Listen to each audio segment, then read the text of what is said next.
Hi guys, and welcome back to day 3 of Read Aloud. We're going to be looking at different parts of the story from Scarecrow today, and we're going to be using the book to help us answer some questions about the story, to help us gain a little bit more understanding of a scarecrow in his life. So the first question that we're going to be answering today is, can we describe a day in the life of the scarecrow and use evidence from the book to help support our answer? So we're going to go to a page in the story where it describes the scarecrow's life. So let's look at that real quick. If we look back on this page, it tells us kind of how a day in the life of a scarecrow is. It says it takes a certain piece hanging around a garden all day. So we know that the scarecrow has to have peace. It also takes a love of silence and air. It also takes a liking for long, slow thoughts, and they have to be friendly towards birds. So we just answered our first question. We described a day in the life of a scarecrow. All right, our next question is, how do the birds describe the scarecrow? Do any of you remember what the birds said about the scarecrow? If you don't, let's look back at the story and see what they said. On this page, it said, ask them how they feel about a scarecrow. And they were talking about the birds. How did the birds feel about a scarecrow? And they all said, lovely.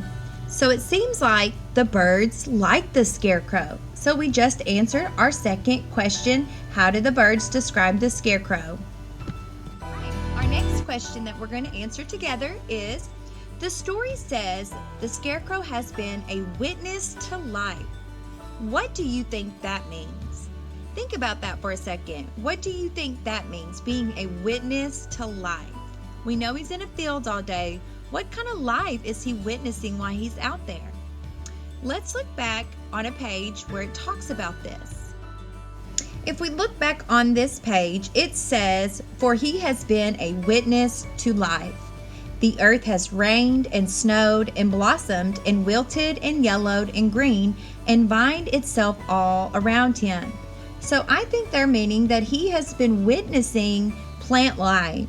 He's in a field, in a garden, and the little girl, we've seen her be planting things in the garden. So he is witnessing these plants going from seeds to full plants that are then harvested. So that is what I think they were meaning by he is a witness to life. What do you think? All right, here's another question for you to answer about the story. It says, why does the author constantly repeat the word borrowed throughout the book? So why do you think he's always talking about all those scarecrow's borrowed parts? Well, let's look back at a part of the story that the author mentions that word. On this page, it said, the wind is brushing his borrowed head, and the sun is warming his borrowed hands, and the clouds are floating across his button-borrowed eyes. I think the author is using the word borrowed a lot because they want you to know that the scarecrow is put together by different many parts that were borrowed. What do you think? All right, so that's all our questions today.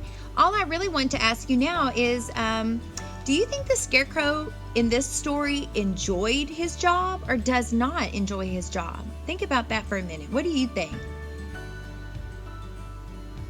I think in this book, it seems like the scarecrow really enjoyed what he did, being out in the garden all day. It sounded like he really liked it.